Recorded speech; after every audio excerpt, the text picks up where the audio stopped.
tenemos que pensar de acá en adelante cómo son los discursos del odio.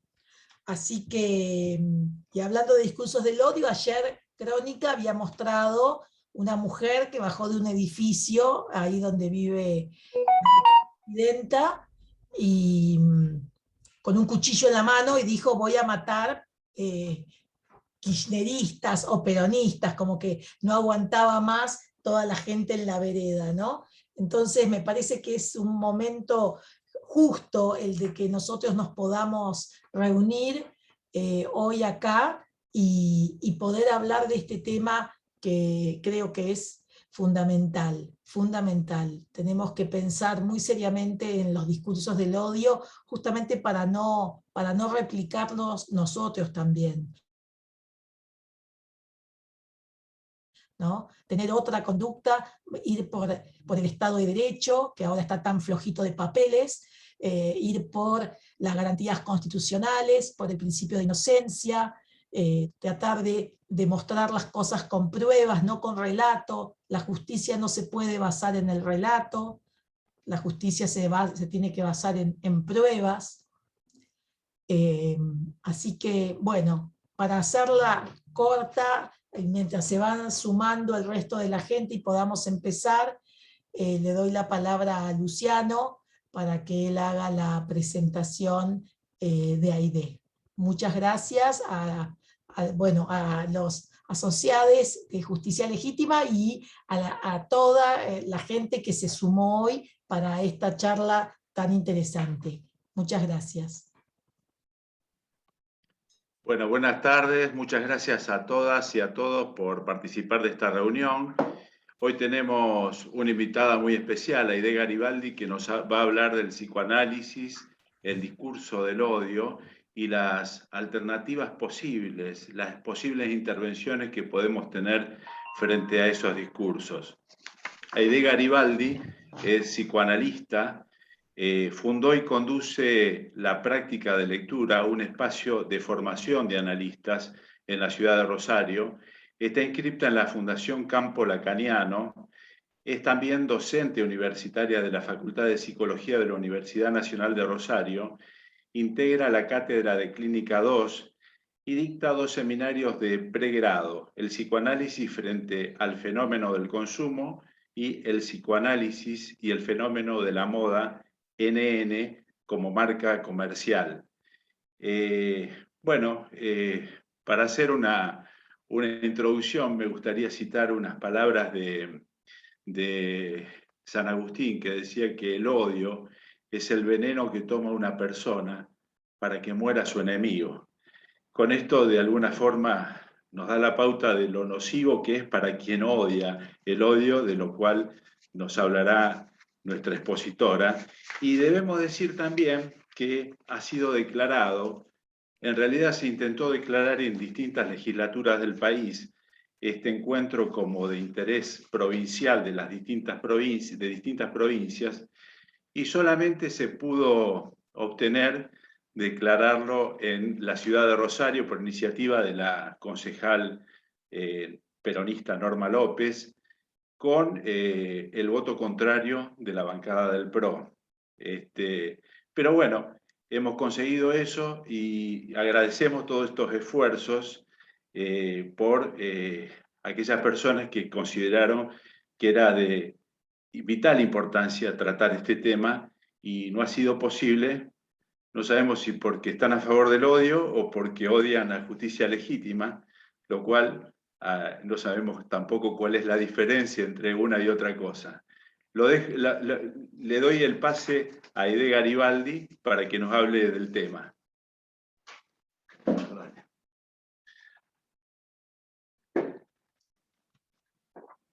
Bueno, hola a todos y a todas, ¿cómo les va?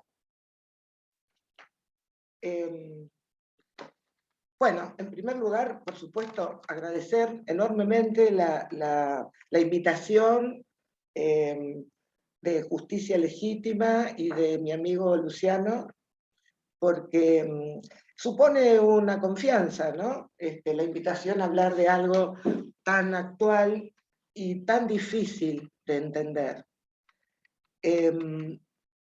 Yo estoy a mitad de camino con esta investigación. No tengo para nada la cuestión cerrada o o clara incluso. Así que voy a tomar algunas coordenadas y con eso, y con ustedes, apuesto a que eso pase, tal vez se pueda pensar algo más, cada uno en su práctica. Bueno, yo voy a tomar apoyo en algunos textos y en algunas conversaciones que tuve con Anabel Salafia, textos de lectura de Norberto Ferreira y de Gerard Pommier, que son tres psicoanalistas que para mí son una referencia. Lo digo así porque después, si no, tengo que citar mucho y me parece mejor decirlo así. La primera cuestión que me parece que es necesario aclarar es que hay que diferenciar odio del discurso del odio. El discurso del odio parece instaurarse a partir del interés de ciertos grupos económicos concentrados que se sirven de los medios de comunicación para señalar a quién o a qué odiar. Pero el interés que hay por detrás de eso es un interés político o económico. Es decir, que señalan odiar aquello que no les conviene. Ahora bien, eso se puede entender, porque son intereses económicos, políticos, etc. Lo que es mucho más difícil de entender es por qué personas que no tienen esos mismos intereses políticos y económicos se avienen a odiar eso que les es propuesto odiar. Es decir, que personas que por su situación social o económica no les conviene ir por ahí, sin embargo, se avienen, digamos, no pueden valorar porque el odio es más fuerte. Es decir, ¿cómo se puede entender que las personas vayan contra sí mismas? ¿No? Porque en ese caso, muchas veces, las personas van contra sí mismas. Me parece que eso es lo que es conveniente interrogar. Cuando es una posición que yo he tomado, que cuando un fenómeno se impone masivamente, conviene preguntarse por qué tantas personas se suman a eso. Es decir, por qué se avienen a eso que muchas veces va contra sí mismo. Hay herramientas que provienen del discurso del psicoanálisis y que se pueden instrumentar para tratar de entender algunos fenómenos, es decir, esto que pasa en los lazos sociales.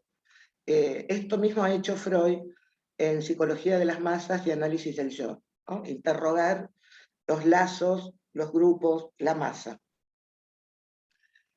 Entonces vuelvo a decir que una cosa es el discurso del odio y otra cuestión es el odio.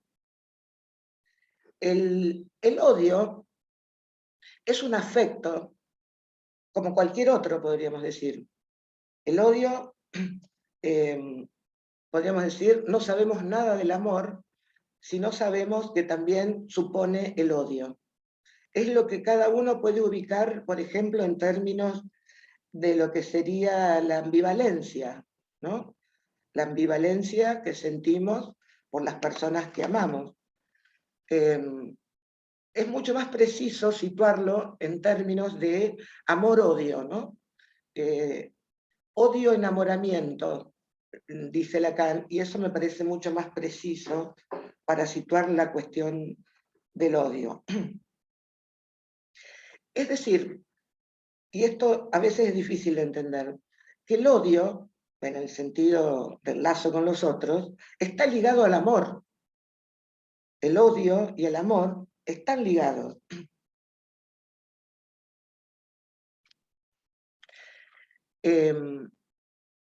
Y esto es algo que es difícil de admitir porque el odio tiene mala prensa, paradójicamente, ¿no? Resulta difícil admitir que en los lazos con los otros que amamos también está el odio. Eso es a veces tan difícil por cuestiones históricas, religiosas.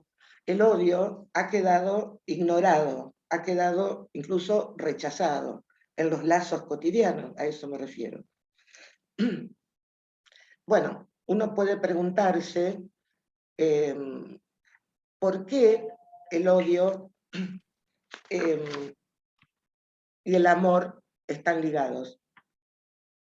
Es bastante difícil de explicar, pero voy a decir algo rápido como para poder situar la cuestión. Sigmund Freud, el mentor del psicoanálisis, ha dicho que el odio al padre está en el origen mismo de la ley simbólica, que es la que permite el lazo social con los otros. Cada vez nos preguntamos por qué nos es necesario amar. Es una cuestión que nos pasa y que nos parece natural. Es mucho más difícil entender esta relación que hay del amor con el odio.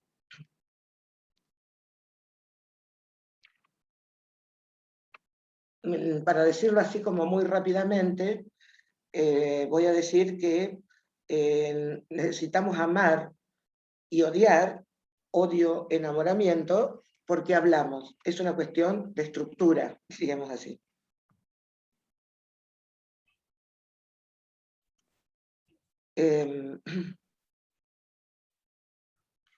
Cuando no hacemos lugar a este odio que es propio de la constitución psíquica, cuando ese odio no tiene lugar, porque no es fácil hacer ese lugar, ese odio que está en cada uno, lo que puede ocurrir es que retorne sobre los lazos sociales y que se encarne en determinados grupos.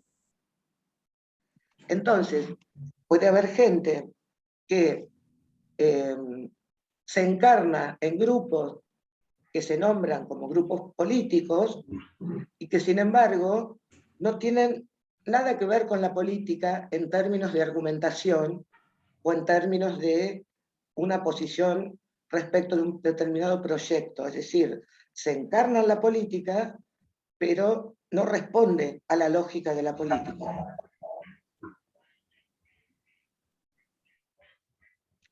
Hay otros lugares y hay otras ofertas sociales también en las que es posible, que hacen como una oferta donde algunas personas depositan su odio.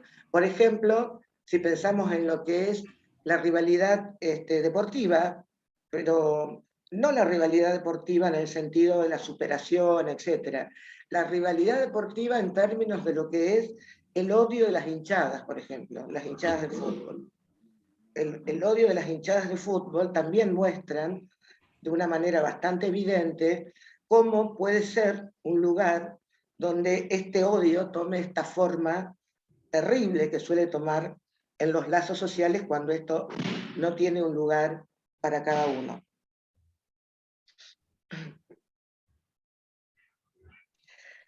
El lazo que se puede establecer, amor-odio, es una operación que hace cada persona, que hace cada uno. Es decir, tiene que haber alguien que haga esta operación. Lo que en psicoanálisis llamamos un sujeto, pero quiere decir, tiene que ser alguien el que haga para sí mismo este lazo que existe entre el amor y el odio. A veces un psicoanálisis puede permitir hacer tolerable esto. Es una posibilidad, no es una garantía, claro, a veces no es posible.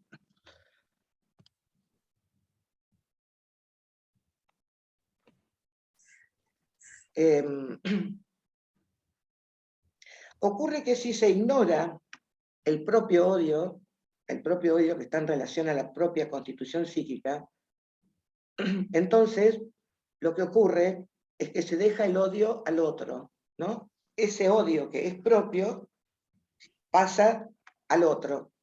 Y entonces parece ocurrir que el que odia es el otro, ¿no? Esto es bastante frecuente de escuchar. Es el otro el que me genera este odio por razones que no puedo explicar cuáles son.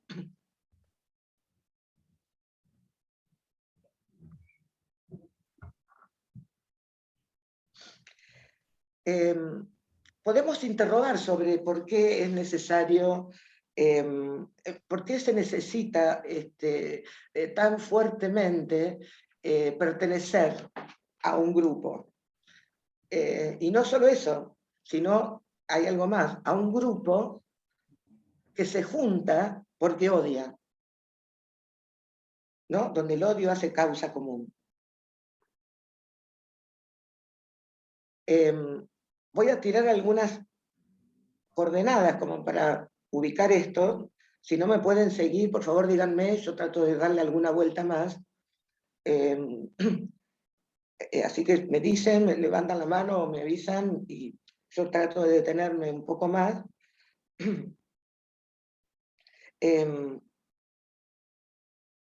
Hay cuestiones que tienen que ver con cómo se constituye el psiquismo. Por razones que son largas de explicar, podríamos decir, en términos generales, que no sabemos quiénes somos, ¿no? No sabemos quiénes somos porque el nombre propio no nombra lo que somos,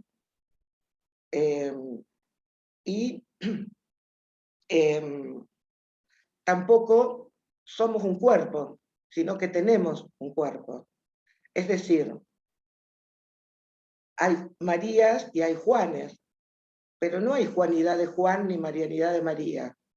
Es decir, que el nombre propio no nombra lo que somos. Y en la misma vía, no somos un cuerpo, ¿no? Tenemos un cuerpo, y eso hace que no podemos saber quiénes somos. Entonces, lo que ocurre es que esto inquietante, a veces insoportable, de que no sabemos quiénes somos, se alivia de algún modo en relación con los otros, con los demás.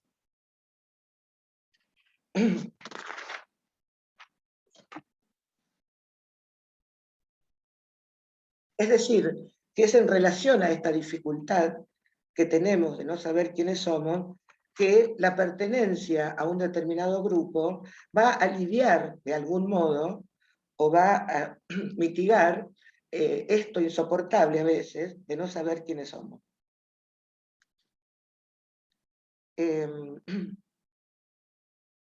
Respecto del grupo, uno podría decir que uno se agrupa con algunos iguales o parecidos. Ahora, esta igualdad suele ser respecto de cosas bien diferentes.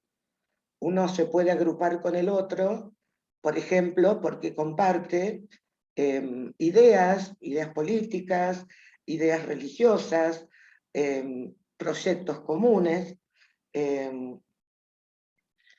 Es decir, que el lazo con el otro está en relación a esa idea común. Ahora bien, lo que suele ocurrir en determinados modos de agrupamientos es que no está claro respecto de qué están reunidos, salvo por el hecho de compartir el odio. Ahí no hay argumento ni discusión posible. La condición es que la fuerza del odio está en relación a la imposibilidad de argumentar. Entonces, ocurren fenómenos que no ocurren solamente acá, ¿no es cierto?, sino que es una cuestión que está atravesando todo el mundo, esta cuestión de determinados grupos que se juntan en relación a un rechazo. El odio al diferente es una cuestión muy fuerte, el odio a la diferencia, pero al diferente no porque tenga una idea diferente, al diferente, por ejemplo, por el rasgo, ¿no es cierto? Un odio al color de la piel, por ejemplo, ¿no es cierto? El odio al inmigrante, porque proviene de otro lugar. El odio bueno, acá hay una cuestión interesante, porque el odio a los latinos, el odio a los inmigrantes, ha producido un hecho realmente muy interesante respecto de lo que es la guerra entre Ucrania y Rusia. A lo mejor lo escucharon porque fue dicho con todas las letras, que se sorprendían porque ahora los inmigrantes eran rubios y de ojos celestes, y que entonces eran mucho más parecidos a ellos, a los europeos, que son los que habitualmente rechazan a los inmigrantes por cuestiones de piel, por ejemplo, ¿no? Entonces ahí parecía como que era más difícil odiarlos, ¿no? por estas características.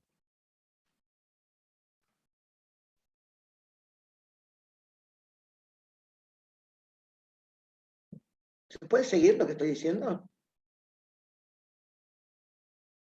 Bien. Sí, sí. Había alguien que había levantado la mano. Cristina. No, esto que hablas de que es más difícil odiar porque es rubio y de ojos celestes, es, digamos, por lo que nos impusieron culturalmente. ¿No es así? O sea, o se da, ¿no? Porque es tal cual, como que es lo mismo que uno tiene miedo que te va a venir a afanar el morochito de zapatillas y jogging, no, y resulta que el que te recontra estafa es uno que anda con un maletín, vestido con un traje, y a ese no lo mira nadie, no lo para nadie, y al otro pibe nos da miedo. O sea, eso es parte de los estereotipos culturales, o viene por otro lado. Así es. Digamos, esto está completamente determinado por las cuestiones culturales, y ¿no? Lo que se va a amar, lo que se va a rechazar, digamos, está completamente determinado por determinadas valores que aparecen muy alienantes a veces, ¿no? Como culturales. Pero lo que llama la atención es, digamos, de dónde viene este odio que no está referido, como vos decías, a alguien, qué sé yo, que me robó, o a alguien que me estafó. Es la cuestión del rechazo del otro por su color de piel, por algo que es irracional, diría incluso, ¿no? Que no se puede entender con la lógica de la política o de la economía, o simplemente, claro, porque es morocho o porque es pobre. Pero eso no explica, digamos, el rechazo, ¿no? No sé si te contesto con eso, Cristina. Claro, pero puede ser que haya factores externos, como lo cultural, pero también factores internos. Así es. Eso es lo que estoy tratando de plantear, la relación que hay entre cómo se constituye el psiquismo para cada uno y cómo, de acuerdo a lo que uno haga con ese odio que es constitutivo, puede tener consecuencias hasta horrorosas a veces en los lazos. Pero decí un poquito más a ver si se aclara ahora en lo que viene.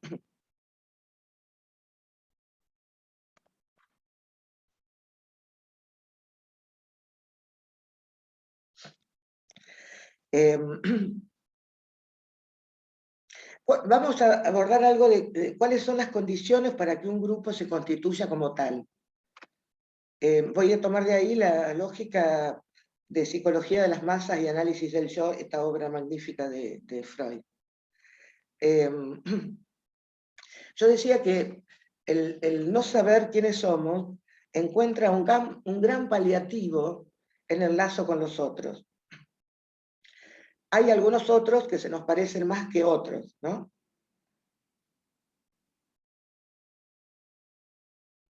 Ahora bien, para que el otro se me parezca, o yo me parezca al otro, o a mí mismo en definitiva, es necesario una terceridad, algo tercero que haga que el otro, en el lazo, sea reconocido como alguien amable. Es decir, es necesario, como Freud ha dicho, un ideal, que es lo que permite un lazo con el otro y poder reconocerme y reconocer que el otro es el otro. Freud analizó dos masas organizadas, la Iglesia y el ejército. Es decir, la Iglesia en relación a un ideal religioso y el ejército en relación a un ideal de nación o de patria. Estos ideales son necesarios para mantener el lazo social. Ahora, la cuestión es que se ha planteado que a partir del posmodernismo los ideales ya no están, ¿no es cierto? O han caído. Entonces se plantea la cuestión de que si ya no hay ideales, ¿cómo vamos a hacer para sostener una relación, digamos, amable, de no despedazamiento con los otros, si ya no hay ideales? Gerard Pommier, que citaba cuando empecé, es un psicoanalista francés, propone que en realidad no se trata de que ya no hay ideales, sino que los ideales están rechazados. Y entonces pueden retornar, este es un problema muy importante, muy serio, pueden retornar sin ser reconocidos como ideales horrorosos del pasado, ¿no? Como la xenofobia o el racismo. Estos ideales rechazados que retornan de esta manera sin que lo sepamos, suelen tener una eficacia mortífera. Es decir, lo que estoy diciendo es que puede ser que estemos bajo ideales que no sabemos cuáles son, y que eso puede determinar el modo del lazo, que esto toma mucho más fuerza a veces en algunos grupos que en otros.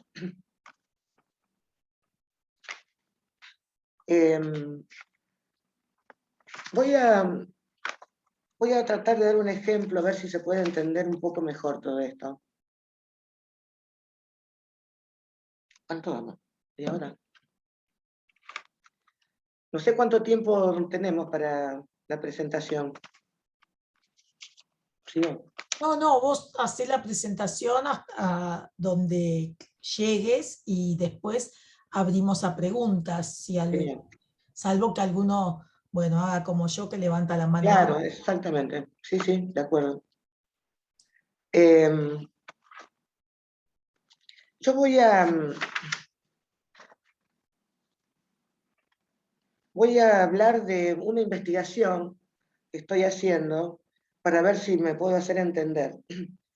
Estoy haciendo una investigación que justamente el que le da el nombre al seminario que se decía en la presentación del psicoanálisis y el fenómeno de la moda, NN como marca comercial.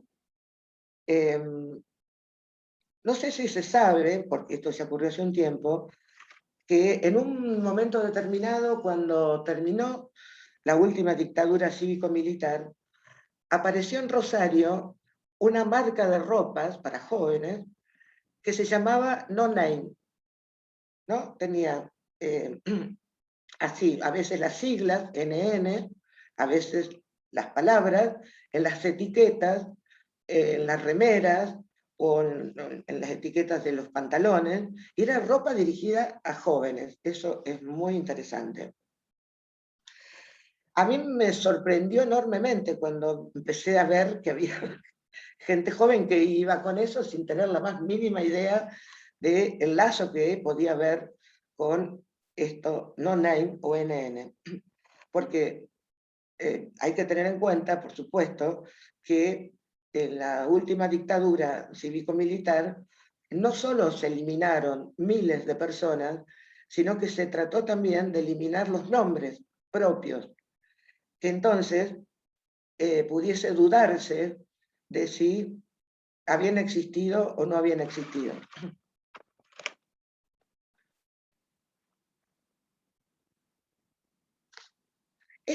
Este hecho del intento de eliminar los nombres, tuvo tremendas consecuencias, no solo para los familiares directos o las víctimas directas, sino para todo el entramado social.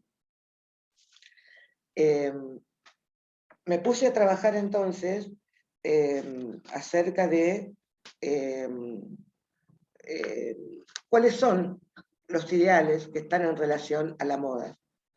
Y encontré cosas maravillosas. Es muy sorprendente que respecto de algo que parece tan frívolo, sin embargo puedan leerse, ubicarse, como si fuera a mirar por una ventana, cosas que si no son muy difíciles de ver.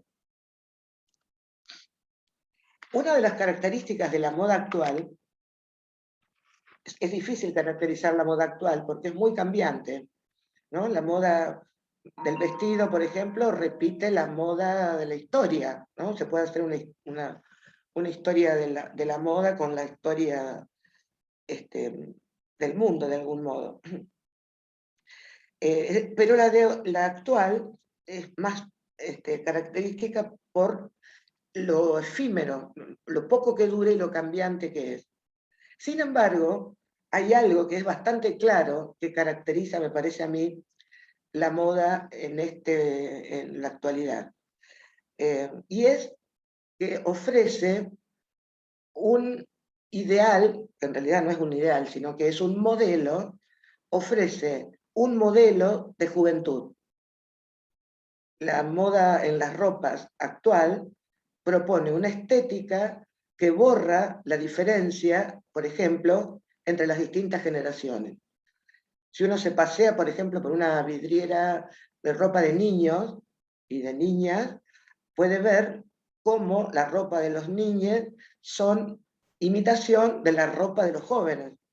Y si uno va a una tienda de ropa de gente mayor, también puede ver cómo la estética que nos proponen es que sea la ropa que usan los jóvenes.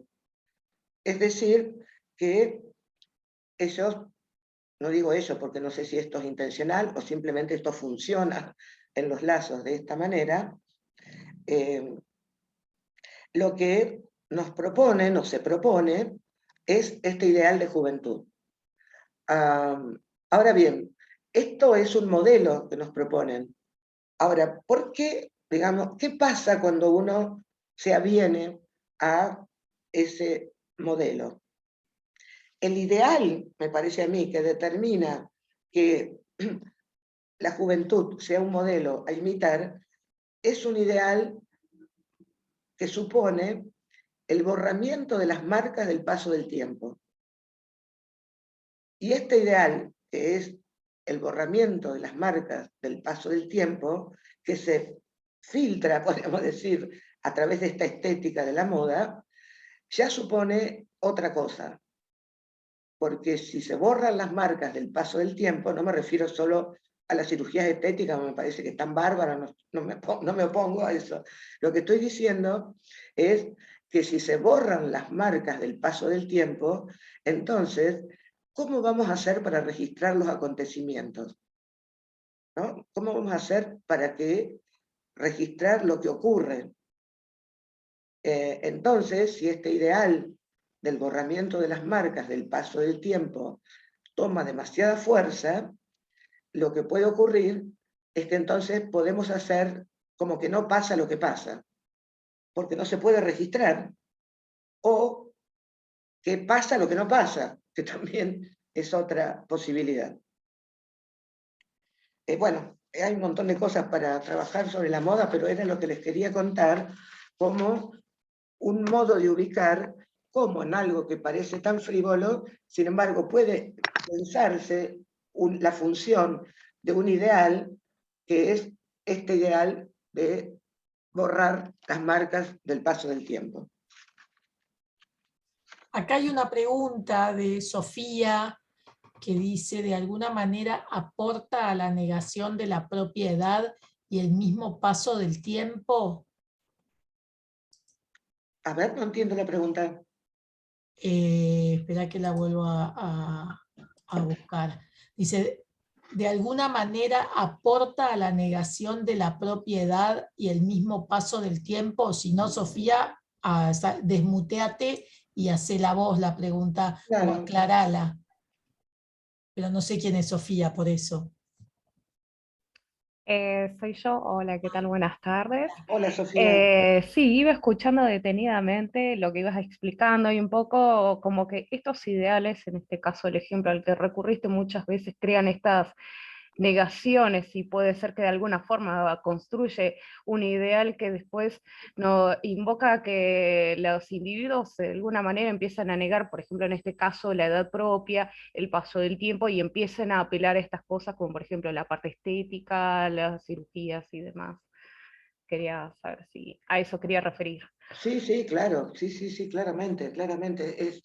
Es muy interesante porque a partir de la promoción de esta estética de juventud, uno podría pensar, por ejemplo, que los jóvenes tienen ahora un mejor lugar que antes. No, no es así. Al igualar todas las edades, los jóvenes tienen cada vez menos lugar como generación nueva, y de algún modo el no poder aceptar la diferencia generacional puede suponer, ¿no es cierto?, que los que estábamos antes no hacemos suficiente lugar a los más jóvenes, por ejemplo. Es decir, que esta promoción de la estética de juventud no necesariamente les da un mejor lugar a los jóvenes, ¿no? Los jóvenes cada vez tienen que abrirse pasos a codazos muchas veces en relación a la no facilitación muchas veces, la no generosidad, podría decir, que muchas veces no logramos ofrecerle a los jóvenes, a los que han venido después que nosotros.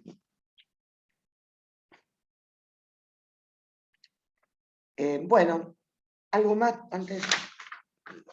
Sí, quería decir algunas cosas más.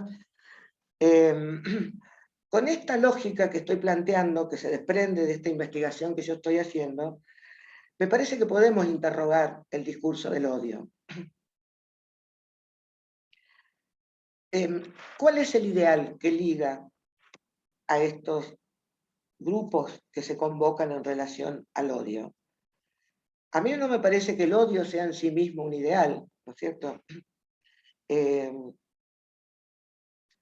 Lo que caracteriza el odio al otro es más que nada lo que podríamos nombrar como el odio a lo diferente. Algo que uno puede decir, no se odia el pensamiento del otro, no se odia lo que el otro dice, se odia el ser del otro.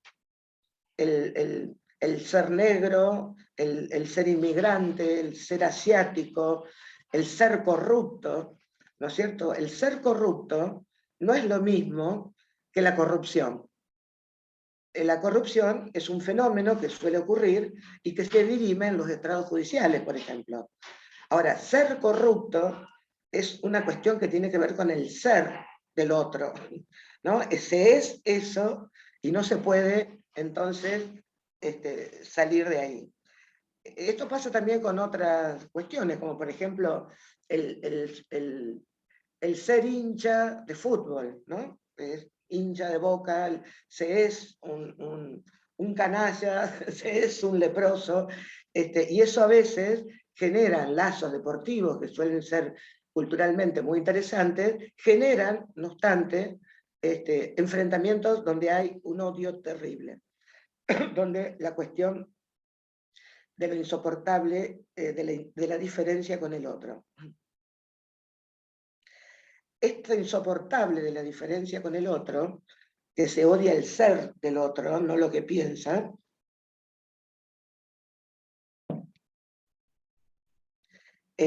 puede llegar a tener tanta fuerza que supone entonces la necesidad de eliminación del otro, porque no se tolera esa diferencia vital, diría yo, esa diferencia necesaria para la vida respecto del otro, que si existe, me cuestionan mi propio odio. Esta lógica, fíjense ustedes, de que algo debe desaparecer para que otro exista, no es una cuestión actual, es una cuestión que es fundacional en nuestra historia. Por ejemplo, con la invasión que supuso la colonización española, se eliminaron miles de integrantes de los pueblos originarios. Es decir, fue necesario que alguien desaparezca para que otros existan. Esta misma cuestión se planteó, por supuesto, en la dictadura, en la última dictadura cívico-militar, con la desaparición de las personas. Y uno puede seguir así y ver situaciones actuales donde esta lógica de que algo debe desaparecer para que otro exista, sigue teniendo una fuerza realmente preocupante.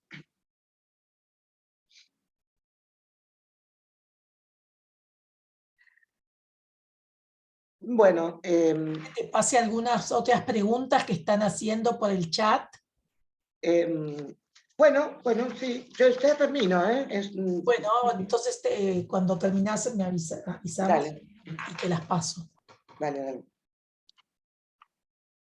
No es fácil para mí, por lo menos hasta ahora en mi investigación, poder ubicar cuál es el ideal que está en juego en los grupos del odio. Si se trata de que no me doy cuenta cuál es el ideal, tengo que seguir investigando, o tal vez no hay ideales, ¿no es cierto? Porque podría ser que esta falta de ideales genere este modo de lazo tan primitivo, tan feroz.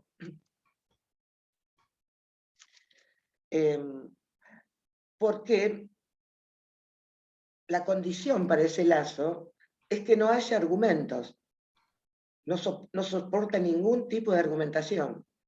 Entonces, ahí me parece esta posibilidad de que cuando se pone palabras, cuando se puede ubicar y detectar algo de todo esto, que por otro lado es muy difícil, porque tampoco todos los grupos son iguales, cuando algo de la palabra se pone en juego, cuando algo de la posibilidad de... A veces no es fácil hablar, ¿eh? Con esta gente no se puede hablar fácilmente, pero si esto fuera posible, entonces me parece a mí que cuando algo de la palabra se pone en juego, entonces la fuerza del odio pierde esa consistencia. Me parece que ahí hay una vía que podemos pensar, inventar, ¿no? Respecto de lo que puede ser la posibilidad de pensar en determinadas situaciones donde pueda plantearse como una posibilidad un encuentro con los otros que permita o que apueste, porque esto no de ninguna manera es una garantía, pero que apueste a que algo de esto se pueda poner en palabras. No se me ocurre qué cosa, pienso en situaciones culturales, artísticas, no sé, a eso habría que ver de qué manera. Y de algún modo el psicoanálisis también ofrece una posibilidad, una pequeña posibilidad, porque es uno por uno, ¿no es cierto? Porque en el transcurso de un análisis, una de las cuestiones que pasan es que este odio que es constitutivo pueda tener un lugar ligado al amor. Y entonces ya no va a ser necesario no solo rechazar la diferencia con el otro, sino estar con el otro en relación a esa diferencia. Porque hay que tener en cuenta que es gracias a esa diferencia que deseamos, ¿no? Y ahí me parece que hay también una posibilidad interesante para pensar y para... Bueno, eso un poco, gente. Espero no haber contribuido a la confusión general, ¿no? Bueno, acá hay varias preguntas. Alguien dijo, igual, yo digo el nombre de quien lo dice, nuevamente Sofía, por si quiere aclarar algo. Dice, de alguna manera aporta a la negación de la propia edad y el mismo paso del tiempo. Esto creo que está relacionado como cuando hablabas de la moda hace un ratito. Ajá. ¿No? Sí. Creo que ya contesté a eso o no. No. posiblemente. Sí, sí me lo contestó. Muchas gracias. Dice, ¿no es mayor ajenidad entre pares y desplazar responsabilidades? Nélida Soto. Nelida, ¿está por ahí? Dice, Nelida, no entiendo. Ahí está. Hola, ahí está. sí, por acá. Acá Hola, está. un placer estar con ustedes, un gusto. No hablo de la cámara porque se me corta el celu, así que Bueno, voy a hacer acá. Un placer, un gusto. Mi duda es, y cuando estabas hablando de Ucrania, si no hay una negación de base en esto del odio, ¿por qué? Porque acabas de decir odio constitutivo. ¿Desde dónde se constituye? ¿Desde qué basamento? Porque si vamos, Ucrania está atravesado por toda la negritud de lo que justamente fueron las colonizaciones de siglos y siglos, ¿sí? Comerciales y demás. Entonces, que hoy los rubios blancos impolutos del norte pretendan imponer ese gen ahí, no es un rechazo a ese avance que tuvieron en sus orígenes, digamos. Ese por un lado. Y por lo otro, esto de que la ropa, como decías, justamente me refería a ese tema, ¿no?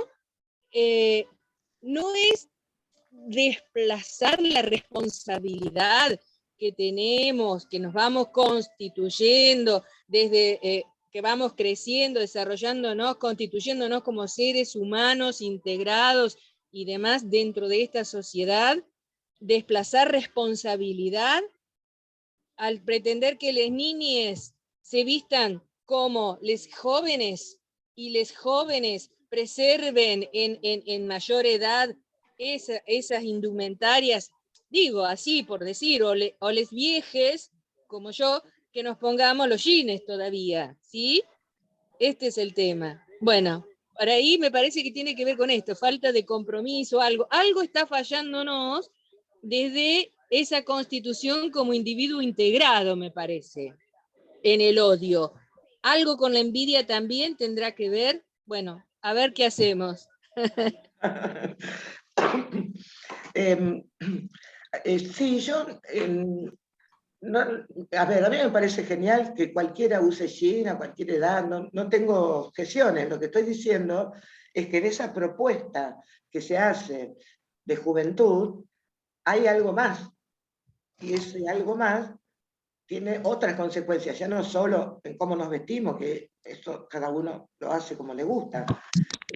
Yo lo que planteo es que cuando se nos propone ese ideal de juventud, se nos propone otra cosa más, y esa otra cosa más nos toma a veces en una inocencia, porque no podemos saber que eso es lo que se está demandando. Entonces conviene a veces saber, enterarse un poco cuáles son esos ideales, para no estar tan llevados de la nariz, ¿no? por esos ideales.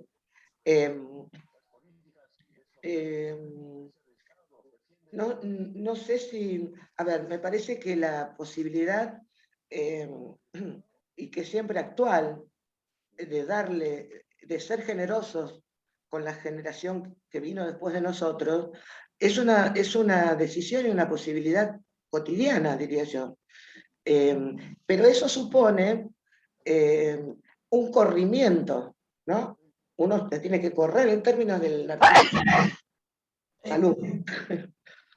Uno se tiene que... Apaga tu micrófono. Sí, perdón.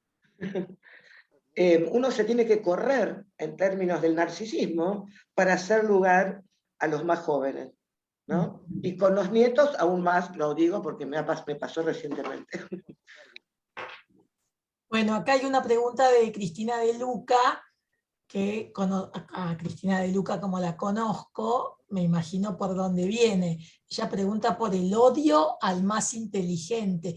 Me parece que quiso decir a la más inteligente. Pero vamos a leerlo textual.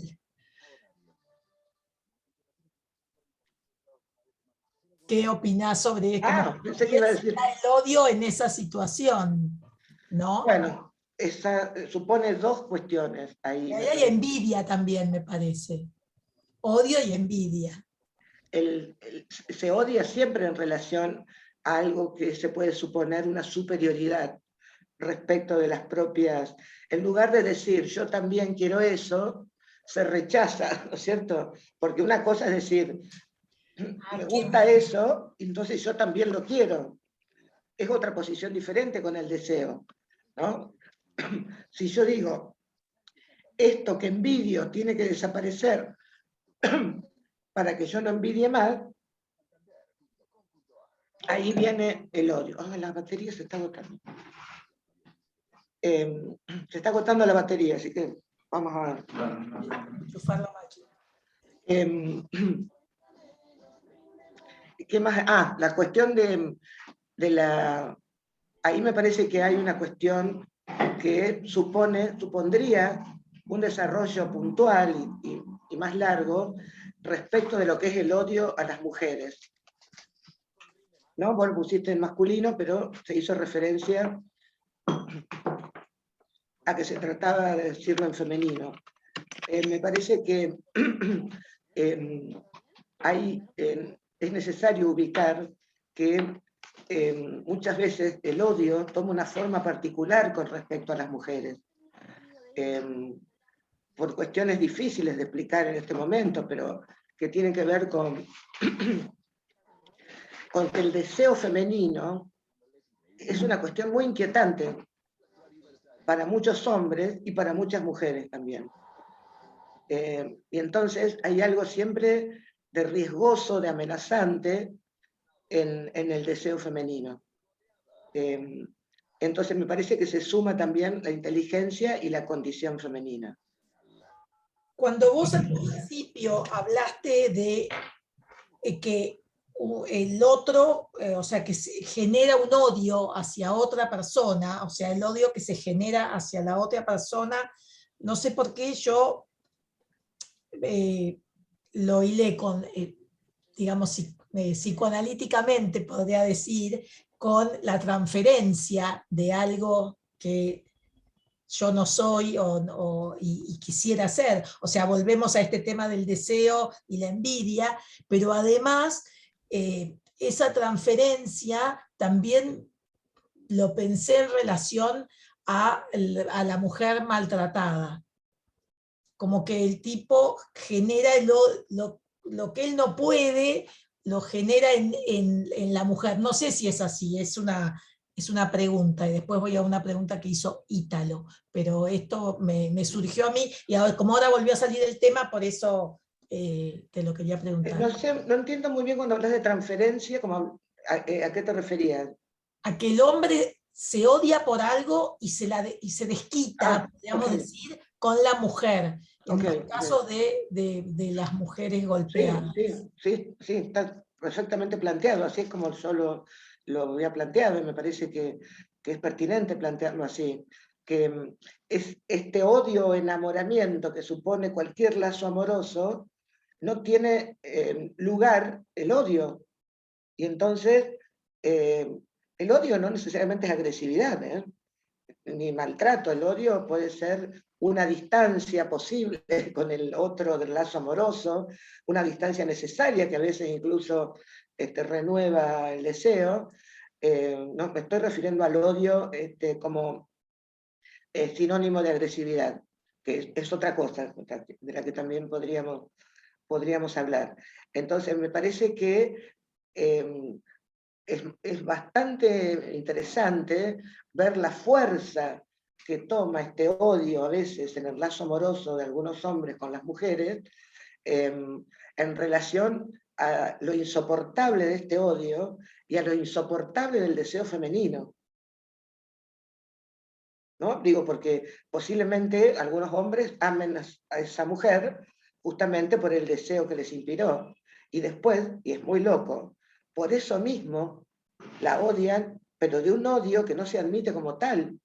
Entonces necesita ser lastimada, golpeada y a veces, bueno, sabemos, eliminada, ¿no? Hay otra pregunta de Ítalo que dice, dictadura cívico-militar eclesiástica, no olvidemos este ítem, justamente la doctrina del amor al otro. Sí. Está perfectamente dicho, gracias. Sí.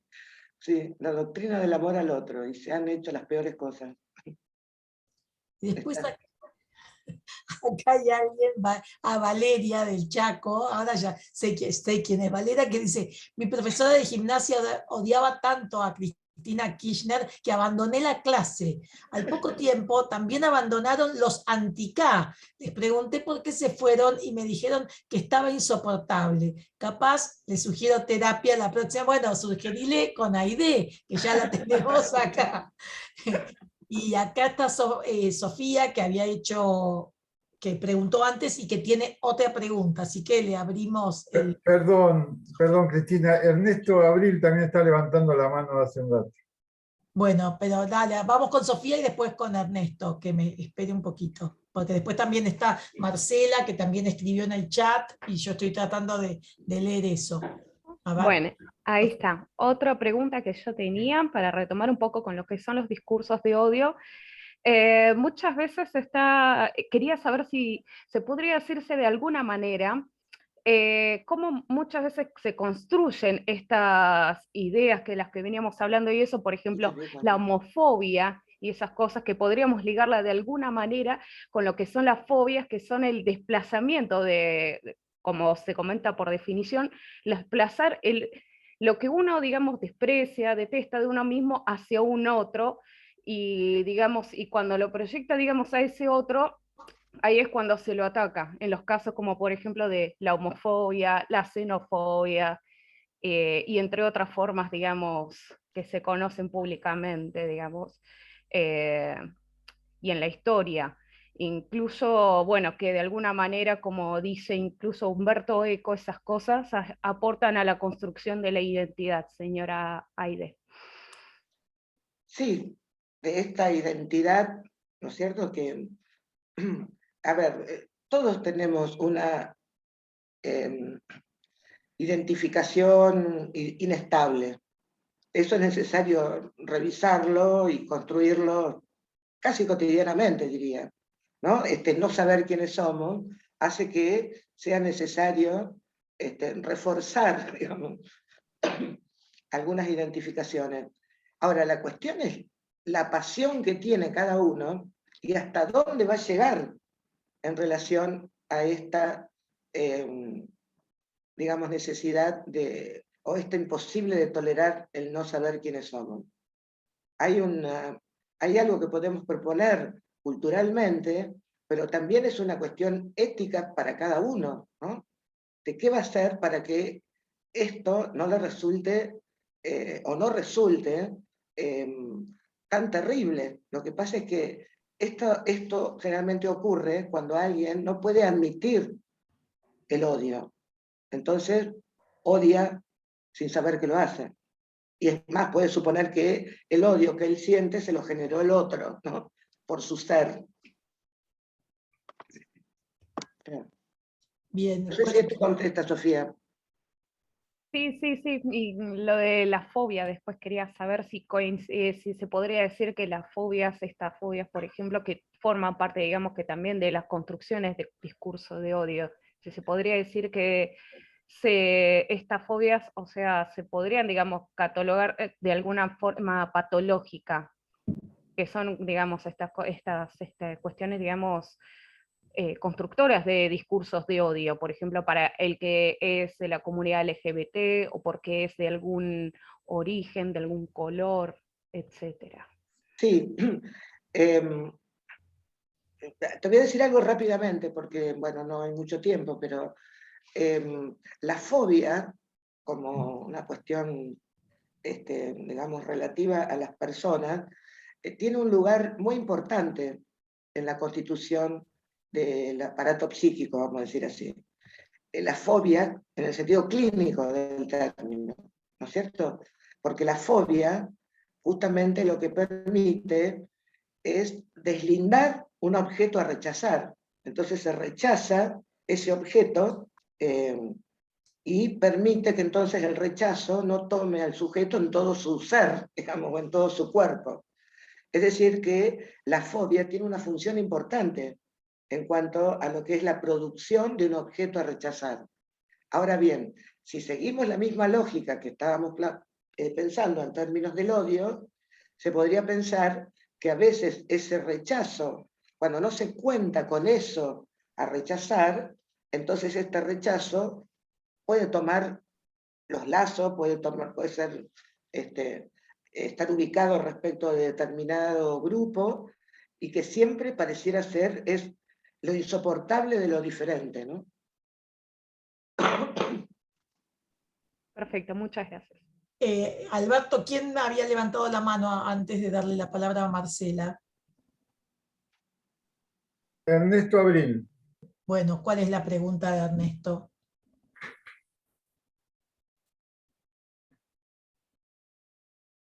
En realidad no es que yo quiera meter una pregunta, más bien estoy tratando de pensar, primero en un filósofo antiguo que no voy a nombrar, pero ustedes se van a dar cuenta quién era, que afirmaba de que cuando uno iba a una reunión con mucha gente, muchos amigos, procuraba irse al final de la reunión, porque en general la gente acostumbraba a hablar mal del tipo que no está presente. O sea, este problema lo origina el egoísmo, y este problema originó el Leviatán.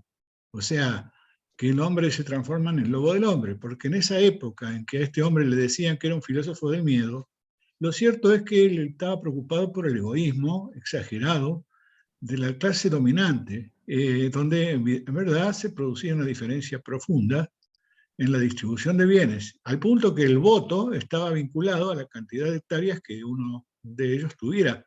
Es decir, que su voto no valía uno por ser un votante, sino que valía por las hectáreas que tuviera. Y si tenía 10.000 hectáreas, bueno, pues ahí no le ganaba a nadie, o más, qué sé yo.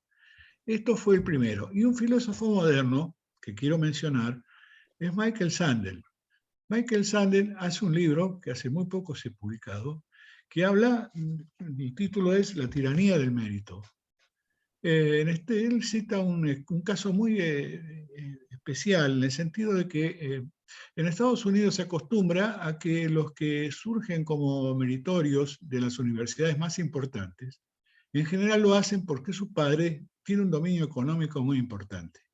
Y dice Michael Sandel que los que tienen mucho dinero entran por las puertas traseras de las universidades y lo logran colocar a su hijo, aunque no tenga demasiadas capacidades intelectuales. El que no los tiene entra por la puerta delantera y, por supuesto, pasa sufrimientos mayores. Pero el problema es que esto ha llevado al colmo de que, en realidad, el que gana el poder político es el que tiene más mérito, y el que tiene más mérito es el que egresa de una universidad más importante. Por supuesto que eso es una relación que se produce nuevamente, esas desigualdades que procuran. Yo no voy a tratar de leer lo que tengo al lado, porque en realidad se parece mucho a lo que nos está ocurriendo. Yo creo que no se respeta el mérito de ciertas personas, como es el caso de nuestra vicepresidenta. No se ha respetado, no porque sea mujer, no se lo ha respetado porque sinceramente hay un cierto egoísmo, cierta envidia hacia ella, que se exagera más por ser mujer, pero no es eso solamente el motivo por el cual se llega a este problema. El problema es que los que quieren llegar ahí al gobierno tienen que tener mérito, y para tener mérito, por ejemplo, en países como Estados Unidos, uno tiene que tener muchas capacidades, digamos, muchas titulaciones. Y en eso se basa Michael Sandel para decir que, en verdad, estas son las cuestiones más graves que tiene lo que se está produciendo hoy en cuanto al desconocimiento de la igualdad de acceso a los trabajos, y donde se produce la gran cantidad de gente que no tiene o no alcanza a tener un oficio ni una forma de tener una forma de ganar su dinero y sustento.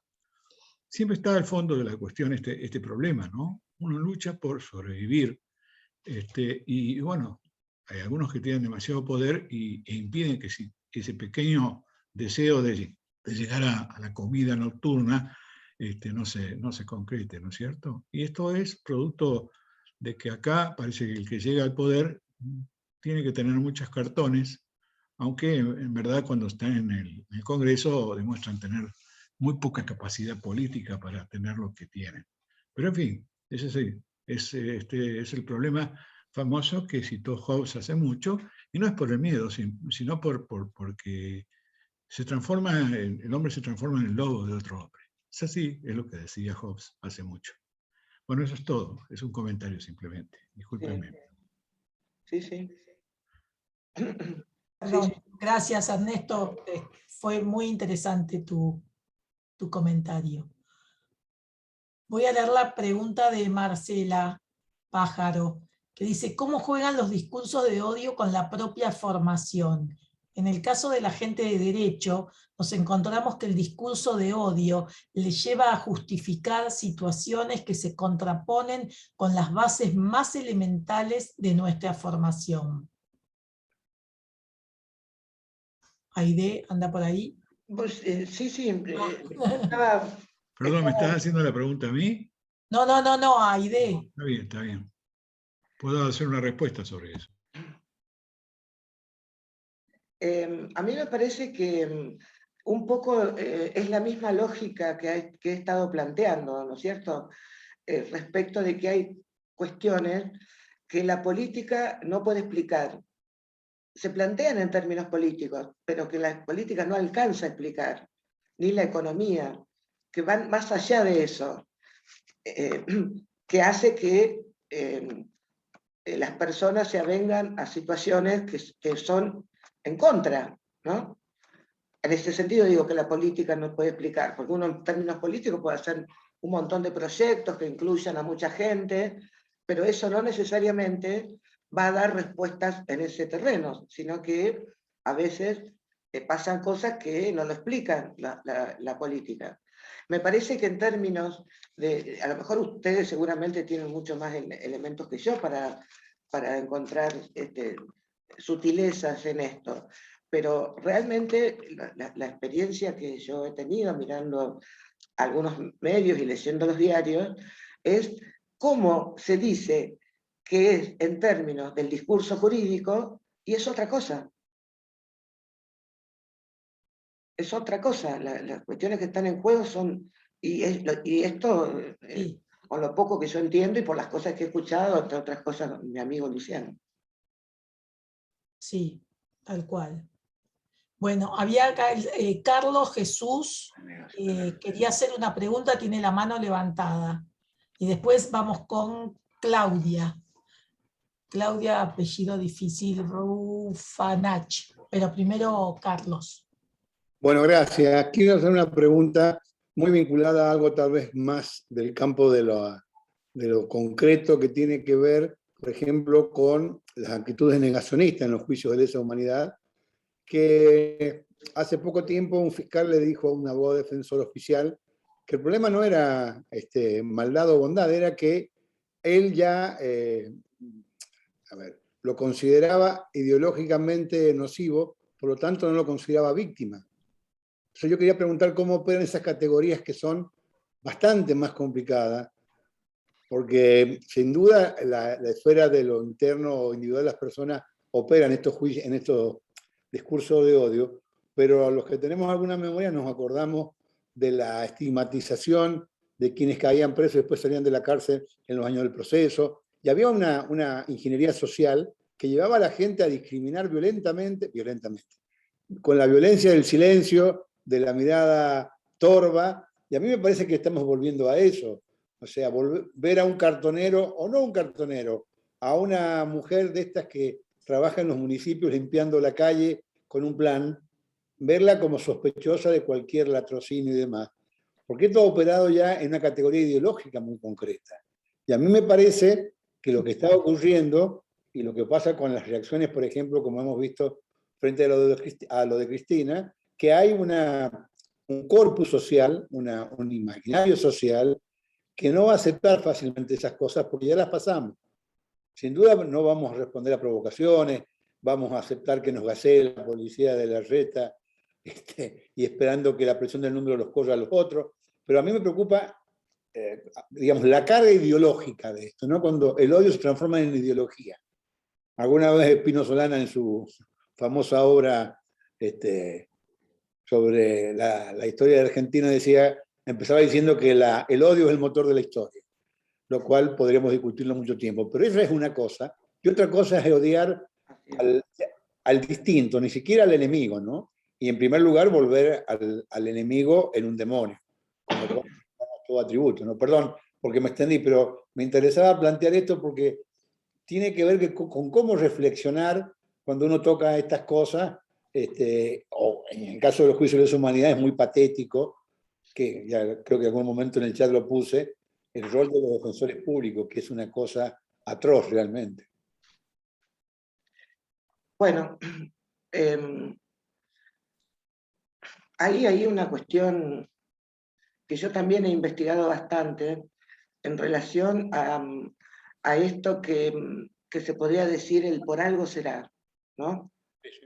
El por algo será es una cuestión que estuvo planteado en su momento, tal vez respecto del horror, ¿no es cierto?, que estaba en juego en ese momento, y un incierto intento de las personas de hacer como que no ocurría lo que ocurría, porque diciendo por algo será, también se podría decir, a mí no me va a pasar, a mí no me toca este horror, ¿no? Como un modo de defensa tal vez, ¿no? Sí, sí. Ahora, cuando empiezan los juicios, se produce una cuestión absolutamente interesante, no solo porque las personas empiezan a hablar y poner palabras, sino porque muchas de estas personas que habían quedado como en inocencia, entre comillas, ¿no? Inocencia me refiero a no enterarse, no opuesto a culpable, sino inocentes respecto de no enterarse, por esto que decía, ¿no? Se puede hacer como que lo que pasa no pasa, digamos, si no hay condiciones. No estoy hablando de los cómplices, ¿no? Sino de estas personas que pretenden no tener nada que ver con lo que está pasando. Cuando aparecen los juicios, pasa algo interesante, no solo para las personas que empiezan a hablar de lo que les había pasado, sino para algunas de estas personas, porque se produjo esto tan interesante que es, ¿dónde estaba yo cuando pasó eso? ¿No? Y eso es una cuestión que interpela, ¿no? En el sentido en el sentido ético del término. ¿Cómo es que pasó esto y yo no me enteré? Bueno, esa es una posibilidad, una vía, ¿no? La otra es seguir haciendo como que no pasa lo que pasa. En ese sentido me parece que el discurso jurídico a veces se apoya, ¿no? En esa posición de estas personas, ¿no? Sí, no, y además usar el discurso económico como carga de prueba contra ese que odiamos, ¿no? Porque al final nos han acostumbrado a la sociedad a reaccionar ante el aumento de la nafta, el aumento del dólar, y como que eso ya es el atributo de la chora. Bueno, es un mecanismo, yo no sé si eso se puede construir, ¿no? Recién hablamos del caso, hablan ustedes del caso de género y los problemas también de ese odio, pero yo creo que son de naturaleza distinta en un punto. Puede ser, sí. Porque el económico es como más operativo.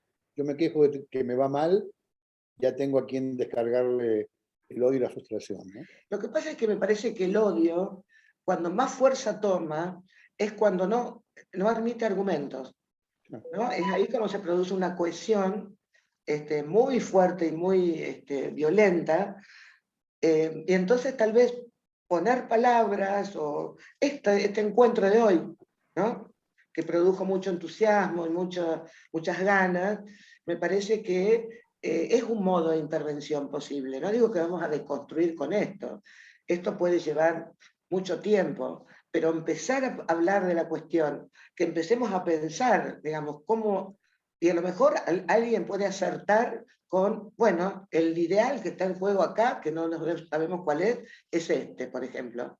Esa es una aposta que yo paso para ver si alguien eventualmente puede tener de pronto la revelación, digamos, de qué es lo que está generando todo esto, más allá de lo que ya hemos hablado, ¿no? Gracias. Bueno, acá Claudia dice, Aide, ¿podrías retomar esto que planteabas en relación a los discursos políticos que arman a quien odia que esto se escucha en los medios? Sí. Ajá. Sí. Ahí voy. Tengo tantos papeles que ya se me perdí.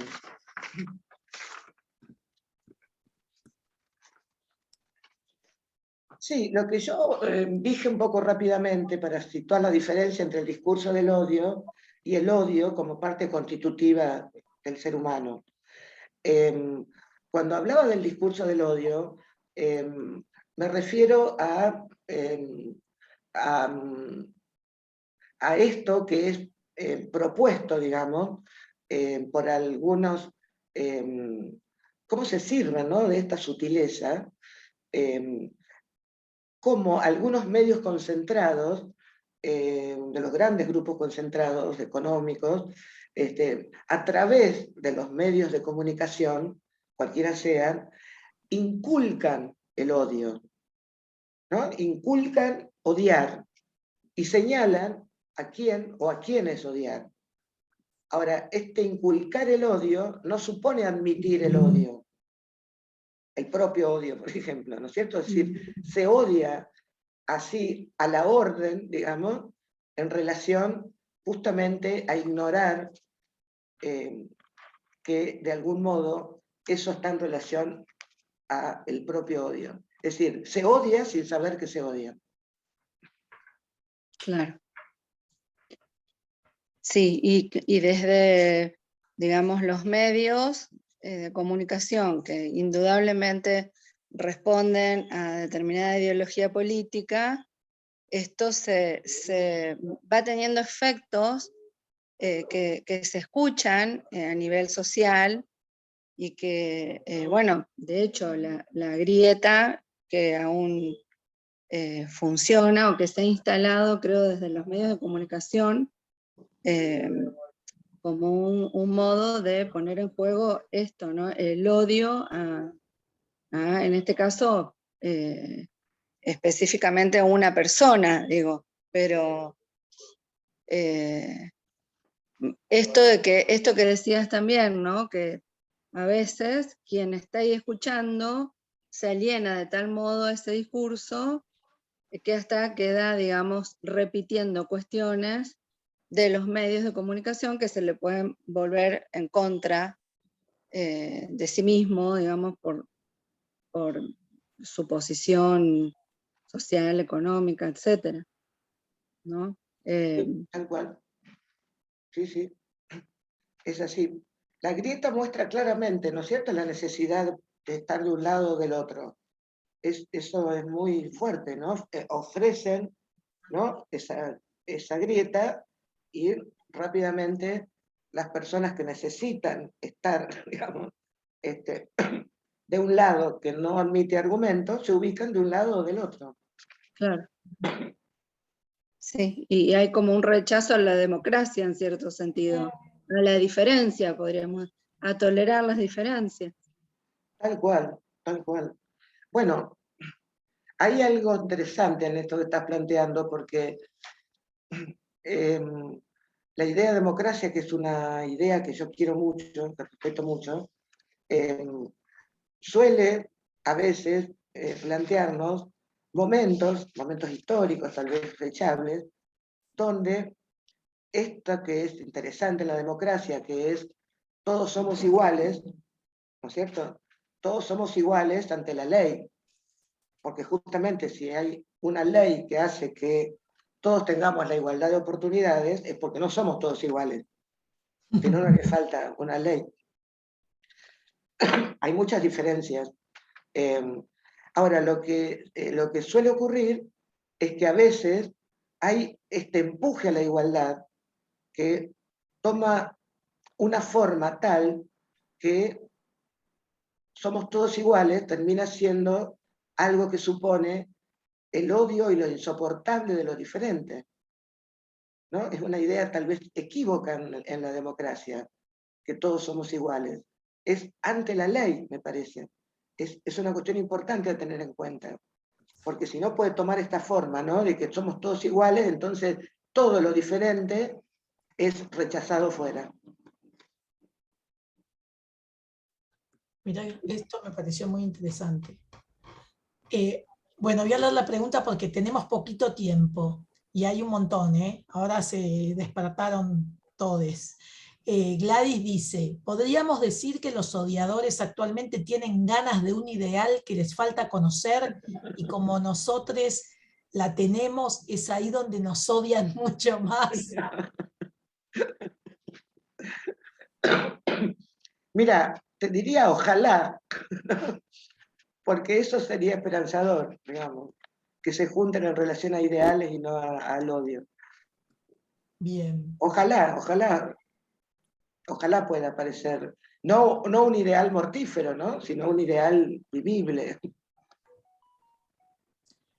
Acá, bueno, Claudia me parece que ya es una pregunta que ya respondió, ¿no es cierto? Bien.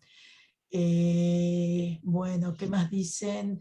Ah, tenía una acá que me mandaron, espérame un poquito.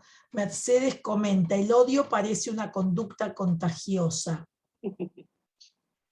Y Marisa pregunta, ¿el odio puede ser adictivo? Dice, yo veo gente que hace 20 años, esto es genial, porque voy a decir una cosa yo también. Yo veo gente que hace 20 años está mirando todos los días programas que hablan todo el tiempo mal de Cristina. Me parece que hay algo adictivo en eso. Sí, por ahí, bueno, ahora lo vas a responder vos. Pero es como que miran para poder después salir a escupir ese odio, ¿no? Como que se alimentan de ese odio y después salen a replicarlo en todos lados.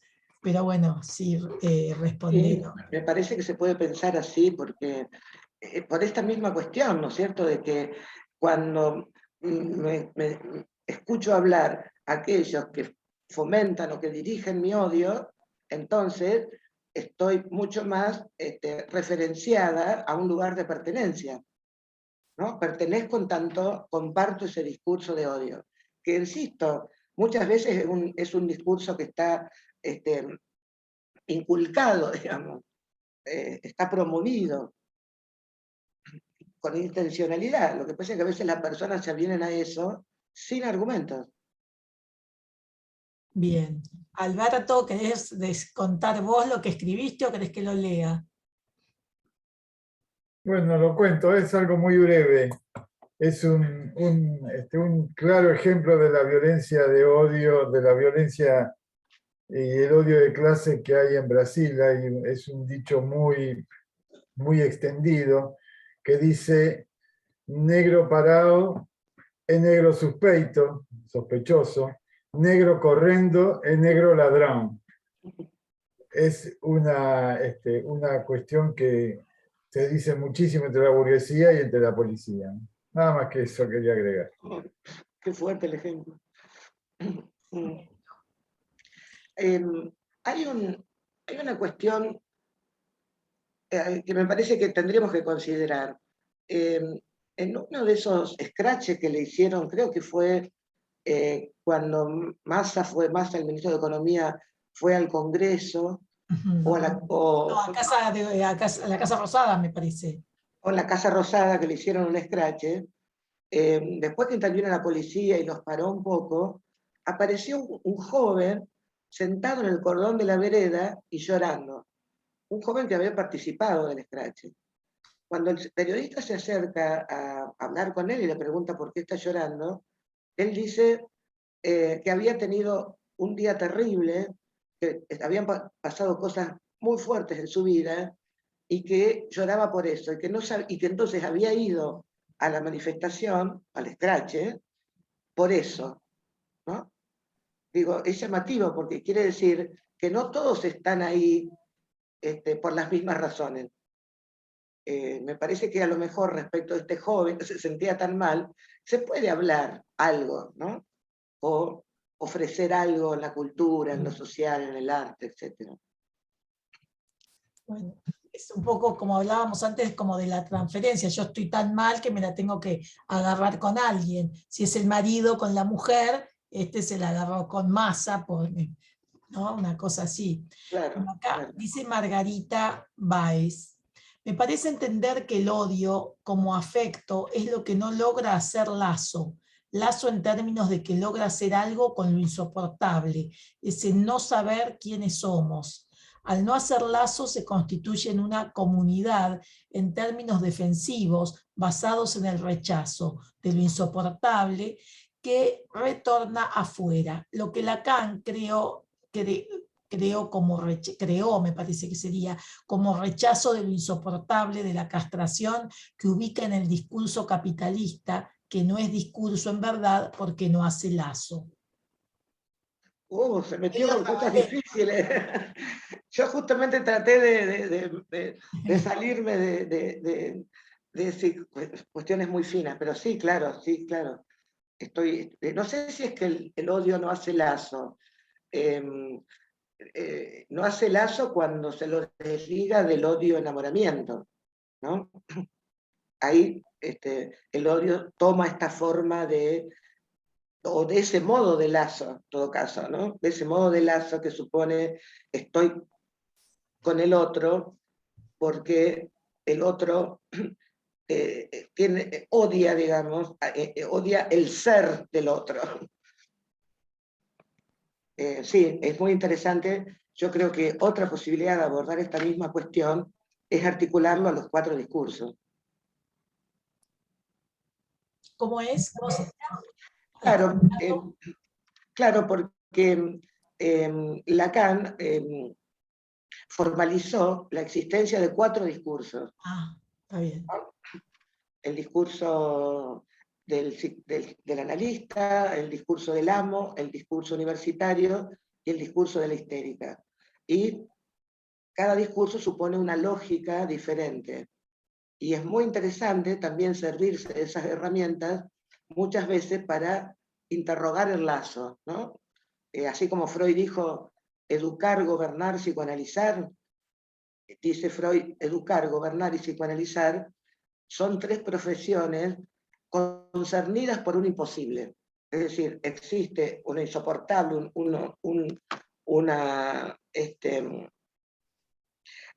digamos, una imposibilidad de estructura, por ejemplo, que no sabemos quiénes somos, y entonces hay distintos modos de responder a eso imposible, al modo de educar, al modo de gobernar y al modo de analizar. Y es un recurso también muy interesante para poder pensar la cuestión del estado de los lazos. Pero llevaría para otro recorrido. Está. Bueno, Nélida Soto levantó la mano y después hay una pregunta de Marcela. Bueno, te escuchamos. Acá. Sí, el tema es que yo insisto en esto, Aide, por ahí no me sigue quedando claro. Cuando hablamos porque estaba viajando entre Bauman y su líquida sociedad e individualista, digamos, y Bátimo, que si no nos constituimos con el otro, les otros, no nos podemos constituir con identidad de persona. Y vos hablabas que el odio... Disculpame un minuto, no sé a dónde estás, no te veo. Estoy solo con micrófono porque si abro la cámara me perdemos la conexión porque ya me pasó, quise hacerlo antes. Entonces, esta problemática del odio constitutivo en la situación que tenemos socialmente y toda esta parafernaria que estamos viendo, que venimos, ¿no? Cuando en rigor de verdad tendríamos que volver a los orígenes, desde nosotros, en nuestra identidad, dónde estamos y dónde nos posicionamos, esta conformación del discurso del odio que en verdad termina siendo contagioso porque no está esa constitución de identidad que necesitaríamos para sacarnos de encima toda esta, como vos dijiste, sentimiento de odio. ¿Es un sentimiento de odio? Esto es lo que digo, porque realmente yo con amigas aún hoy estoy discutiendo este tema por la problemática que se está viendo hoy y lo que ha pasado en estos 9 días pasados, hay un reflejo asqueante de todo ese discurso de odio. Entonces, y trascendió y se fue festejado y generó una cohesión en un entramado social más que grande, digamos, y esto es preocupante. Entonces, es falta de identidad ahí. Esto es una de mis inquietudes, digamos, trayendo todo esto de de Bauman y esto del individualismo asqueante que nos ha rodeado. No lo traigo en la retrotopía porque, bueno, es volver a los orígenes justamente, ¿no? Y Bátimo que dice que sin el otro no podemos ser. Entonces esta cohesión que se ha logrado con este discurso de odio desde la otra vereda de la grieta, digamos. ¿Se entendió? No sé si hay una pregunta o es un comentario. Justamente, ¿dónde no queda esa constitución, el odio constitutivo, desde la casa, mamá, papá, cuando empezamos el primer acercamiento, o a lo social, o dónde lo podríamos poner, digamos, ¿no? Trayendo estas nuevas teorías que estaba mencionando. ¿Se entendió ahora? Creo que sí, un poco mejor. Creo que sí. Bueno, esa es la cuestión del malestar en la cultura, digamos, ¿no?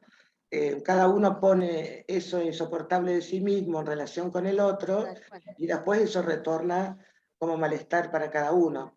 Me parece que la salida no es entonces bienestar, ¿no es cierto? Sino que la cuestión es cómo cada uno, de algún modo, soporta eso más desconocido de sí mismo, ese no saber quiénes somos, y ahí, bueno, hay por supuesto una decisión de cada uno, pero también es cierto que hay distintos momentos en la historia de la cultura, y hay momentos donde la cultura parece ofrecer situaciones mucho más creativas o mucho más amables, más vivibles que otros momentos, ¿no? Me parece que en este momento, tal vez, y no solo me parece ocurre acá en Latinoamérica, hay un aplastamiento de las ofertas culturales o sociales donde las personas puedan agarrarse de algún modo con otros para recrear algo más creativo, más ligado a la vida, ¿no? Ha habido un aplastamiento de la cultura, de las ofertas culturales, ¿no? Así en general, después habría que ir analizando más fino. Entonces, obviamente que, digamos, hay cuestiones que empiezan por casa, qué sé yo. El odio del hermanito con el hermanito recién venido, bueno, ¿qué se hace con eso, digamos? Pero eso es constitutivo, digamos, uno trata justamente de, como padres, como educadores de esos niños, uno trata de que puedan renunciar a ese odio, a esa agresividad, ¿no es cierto?, a cambio de otras cosas. Es decir, uno renuncia a la agresividad como condición para entrar en la cultura, ¿no es cierto? Uno renuncia a la tentación, digamos, de eliminar al otro, y a cambio de eso uno accede a la cultura. Bueno, habrá que ver en términos de cultura qué se puede crear, qué se puede ofrecer en relación a lo que podría ser un progreso en ese sentido, ¿no? No me refiero solo a la política, ¿no?, sino a la cultura en general. Voy a leer un comentario de Hashi y después voy a la última pregunta, que es la de Marcela, y después vienen los agradecimientos. El comentario dice: creo que también esa adicción al odio es física, produce una adrenalina que deja satisfacción y un nivel de punto culmine mental y físico que hace que se vuelva a él como algo mecánico de placer. Podría ser, no, puede ser, no sé, no lo había pensado de esa manera, Sí, me parece... Por ahí uno necesita odiar para sentir esa adrenalina. Bueno, yo lo canalizaría por otro lado, pero no importa. Bueno, y la última pregunta es la que hace Marcela Carlomagno, que dice: me gustaría saber cuál es la relación del discurso del odio con el miedo.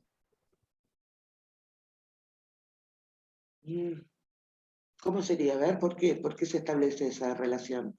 Marce, Espera que tenés la estoy palabra. tratando de desmutearme. A ver. Ahí estás desmuteada.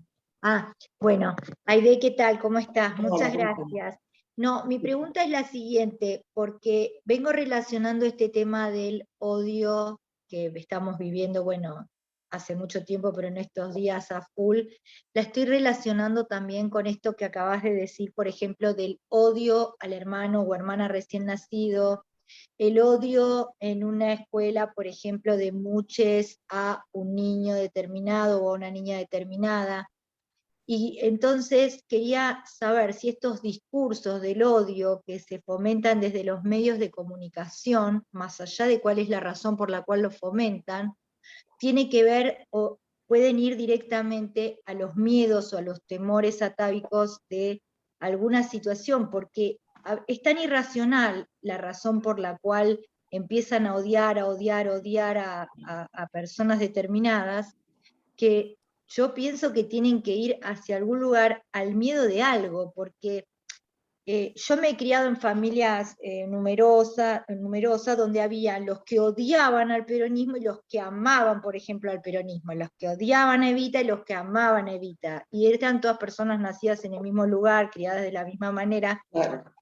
y entonces siempre yo me preguntaba de chiquita cómo podía ser esa situación, qué es lo que ameritaba llegar a eso. Está bien, bueno, entiendo por ahí esto de las envidias, la envidia a mujeres brillantes o a personas a las que uno no podría nunca quizás acceder a esas virtudes, a esas capacidades, pero me pregunto si también no tiene algo que ver con miedo, temores, que se pueden ir despertando, temores que tenemos todos, por ejemplo, en el caso del niño y su hermano recién nacido, podría ser el temor a perder el amor de sus padres o a perder los privilegios que tenía hasta ese momento, incluso en manera irracional, porque hay odios de niños de 3 años al hermanito recién nacido, por ejemplo.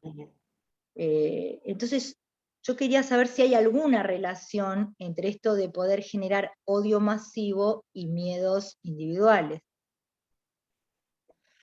Bueno, eso es muy interesante lo que estás diciendo, porque si se tratara del temor de alguien en particular, podría ser, me parece, el caso como estás planteando, remitir este odio, por ejemplo, a alguna situación de su propia historia o de su propia infancia, entonces ya sería esa persona en relación al odio.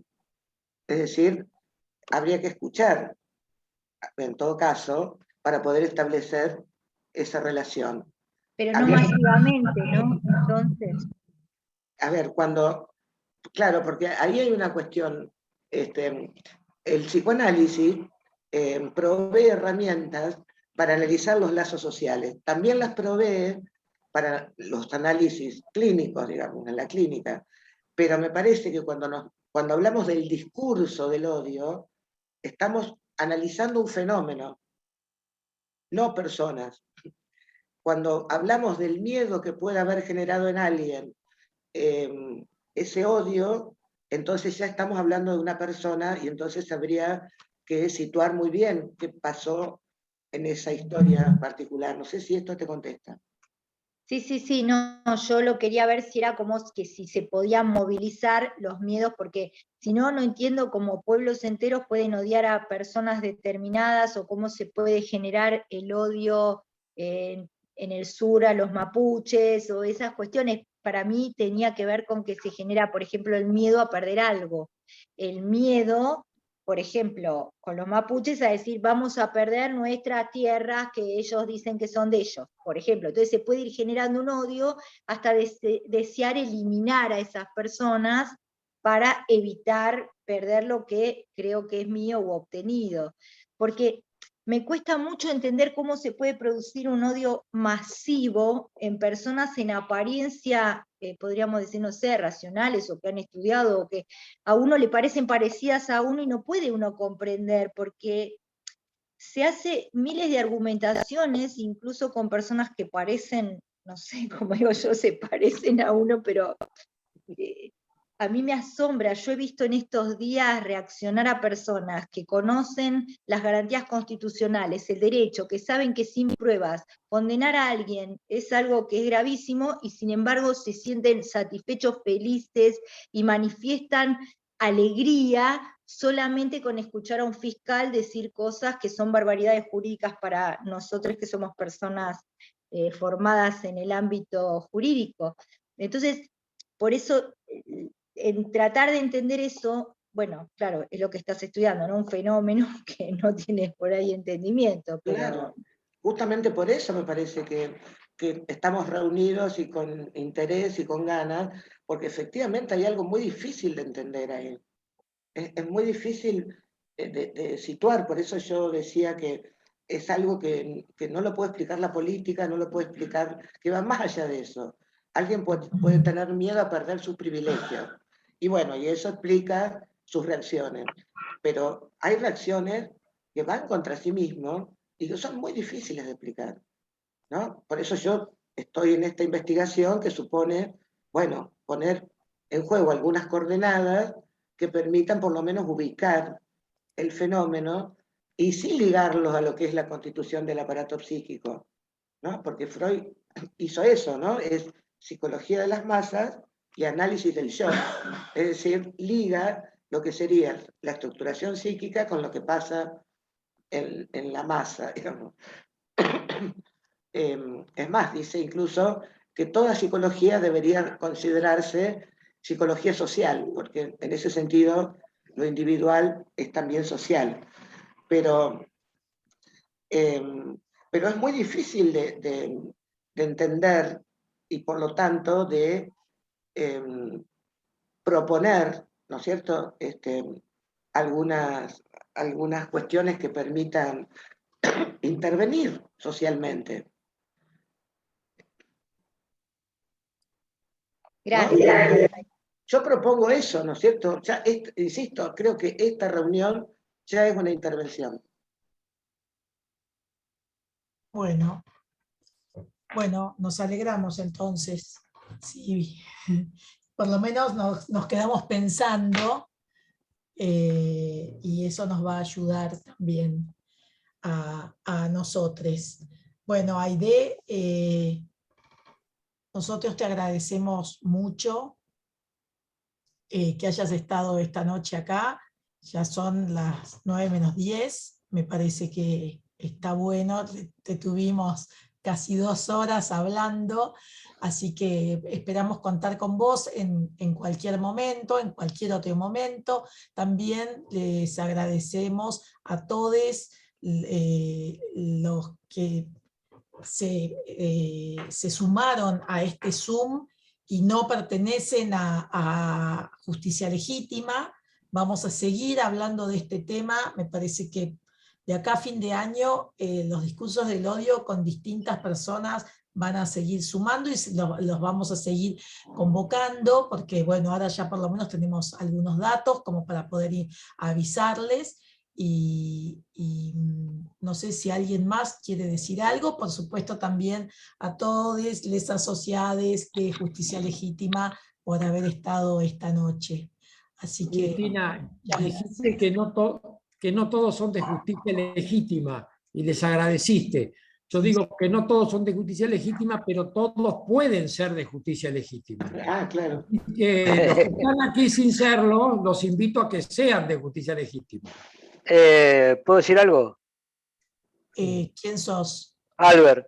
Ah, está bien. Sí, hola, hola, ¿cómo estás? Veía, por eso no sabía. No, claro, no. Gracias, Aide, por la exposición. Es interesante poder pensar, me parece sumamente interesante y como vos decías, hay que abrir un debate para poder pensar. Yo pienso muchas cosas con respecto a lo que es el odio. Creo que está manejado, los medios manejan esto que vos decías un poco de que esto que me quitan, ¿qué me pueden quitar? Poder, ¿qué me pueden quitar? Parte económica, ¿qué me pueden quitar? Digamos, ¿no? Qué sé yo. Y cómo poner, digamos, a raíz de este odio, echar la culpa al otro que ha hecho, ¿no? Que ha hecho por esto que decía el otro día Cristina en su discurso, son 12 años de 12 cosas que hemos hecho, 12 años de prisión, ¿no? Piden para justamente, digamos, ahí es donde está enmarcado el odio, donde decía antes la doctora, esta cuestión de que está en el campo jurídico, digamos, desde dentro del discurso jurídico, armar algo que no tiene sustento, digamos, ¿no? Y esta cuestión del odio es muy manejada también, creo, ¿no? Entonces, ¿cómo creamos odio? Bueno, a veces es porque le tengo odio al de Ñul porque me ganó el partido, digamos, pero, qué sé yo, vos imaginate, yo vengo de una familia donde yo soy canalla y mi hermano de Ñul. No puedo tener odio por mi hermano, ni siquiera nos cargamos, pero bueno, pero de algún modo, digamos, somos rivales.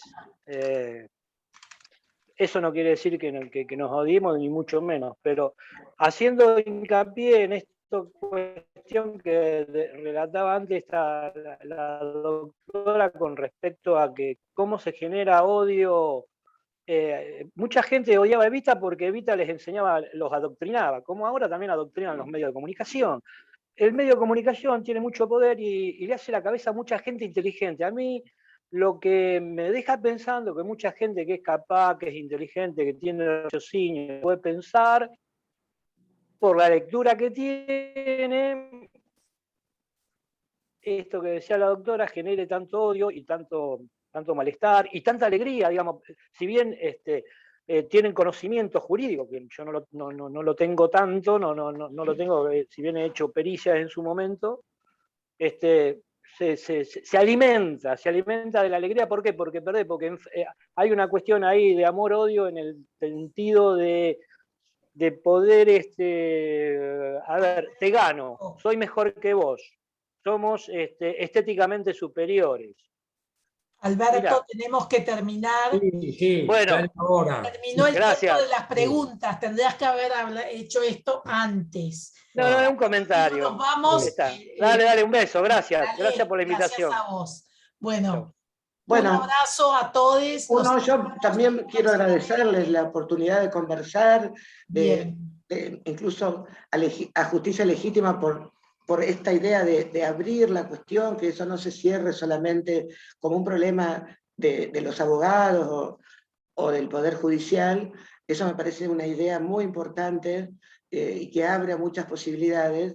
Y como les decía, la confianza, porque es también una cuestión de confianza la invitación. Así que ha sido un gusto para mí. Me dejaron pensando un montón de cosas y bueno, el trabajo sigue. Siempre esto es un ida y vuelta. Nos vemos, también los esperamos, por supuesto. Somos primos, seguro. Así que bueno, un abrazo para todos. Chao, gracias. Buenas noches. Bueno, chao a todos. Muy interesante, sí.